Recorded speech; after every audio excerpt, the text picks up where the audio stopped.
Hey guys, we are joined with Atli Mar, the creative director of Dust 514, which I think for a lot of people, especially the Giant Bomb audience, is going to be their first kind of entry into EVE Online, which puts this huge world, this really complex world, a lot of players doing some really dynamic things in a shooter context, which is really new for EVE Online. Yeah.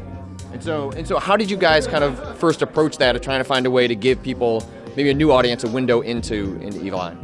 Well, we thought about it for quite a while, and we explored different genres.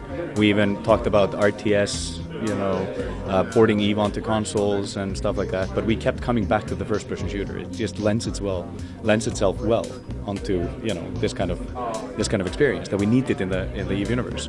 And of course, we hadn't been doing much with the planets, and so we started building Dust. So there are something like 50,000 planets, right, in the EVE Online universe, and when you play EVE Online, you're not actually interacting with those planets. You can see this sort of stats, but in Dust, you're going to be going down to those planets. So how are you guys even building out the content to fill all 50,000 planets? Because that seems like that would be difficult to do 50,000 handcrafted planets. Yeah, so we have some interaction in EVE through planetary interaction. Currently, but yeah, so this is the first time they can actually claim sovereignty over planets and stuff like that. So, and out of those 56,000 planets, about 3,000 something are playable at launch, the temperate planets. And yeah, we seed the universe with a bunch of attributes, and we assemble the levels in load time, and we try to, retain a level of verisimilitude, different, sky color depending on the sun. Different texture sets depending on the terraforming index of the planet, or different other attributes. The structures, the physical urban structures that are present on the battlefield, are dependent on either choices that we've made for the NPCs or choices that players make in their own territorial conquest. So yeah, that's pretty much how we do it. So I mean, the Burn Jita event was this big thing that happened pretty recently, and so I think for a lot of people, Dust represents a chance to maybe participate, be a part of this thing, because EVE Online doesn't have just a learning curve; it's kind of a learning cliff, as you put it earlier. So how are players who are picking up in Dust and shooting around, how are they going to be able to participate with these sort of larger events that occur in EVE Online? Well, this is a sandbox MMO, just like EVE. So we're pretty confident that the players are going to find pretty cool ways of doing those kind of events or collaborating in those kind of events. We're not specifically engineering anything for them to do that, but the openness of the game, the fact that it's supplies matter, logistics matter, people matter in the game. We're pretty confident that we're going to see some cool stuff from the Goons or anyone else. But it's impossible for us to anticipate it. Like the Burn Jita. I mean, I guess we could have, but it was just so cool when it came up. So yeah. What have you been surprised by so far? Because I mean, that's the thing with EVE Online, is that the players are constantly surprising you guys with what they're capable of doing in the universe. So you guys are running sort of a beta test right now, and that's going to be ramping up as we go forward and closer to launch. So what are you surprised by so far, what the players have been able to kind of exploit, accomplish, and figure out what's possible? Well, there's one recent example down on the show floor, where some player, it was actually in one of our demos here, some player on the floor had figured out, technically an exploit, but he had figured out a certain fit on his dropship that allowed him to armor and shield tank so that he could scrape the ground and basically squash people as he was flying around. I mean, obviously that's not intended, but it's pretty cool that some player at the Sony booth just figured it out, started refitting, and developed his own role, being like a dropship squasher or whatever.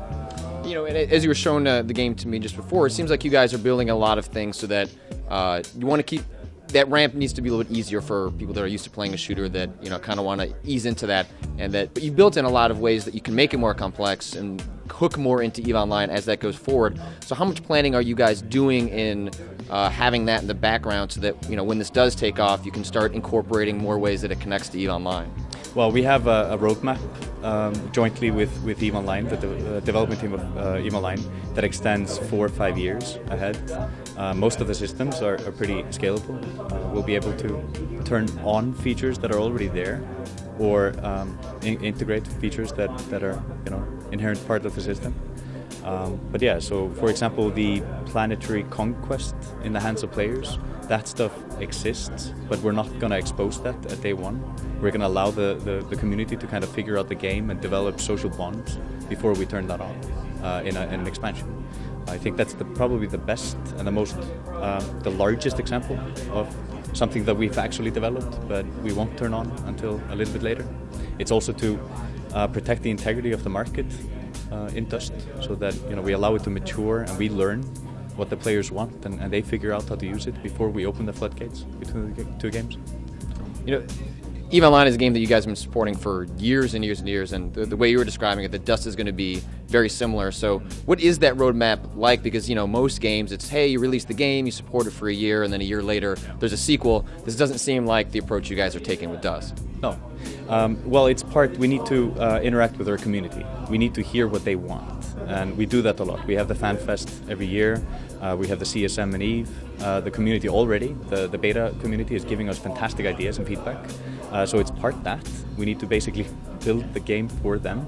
But it's also for us to realize some of our crazier ideas. For example, we want to add in gladiator modes where you can bet and stuff, or these survival modes where you can fight against bots with your friends, and maybe some Demon Souls-esque aspect into that.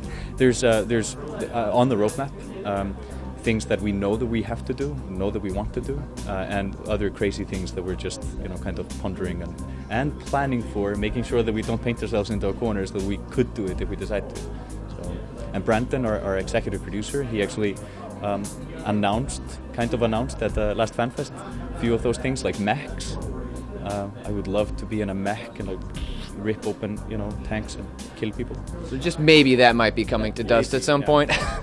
All right, so we're seeing here the show floor, but there's a beta happening. So what should players be paying attention to, and maybe how can they participate in the beta as that starts to expand? Well, I mean, focus on the customization, focus on the skill system. That is really the meat of the game. It really enhances the first-person shooter play, learning how to, both combine roles with other players, but also to define your own role on the battlefield. Take a look at the sharpshooter. People are having a lot of fun down at the floor with the sharpshooter. Actually, much more than we hope to. But yeah, so in the beta, I would say, just prepare. Prepare. That's a very ominous tone for your beta. All right, so give us the spiel. When is Dust coming out? Platforms. You guys also just announced sort of a Vita hook for the game. So yeah, let us know when players are going to be able to get their hands on Dust.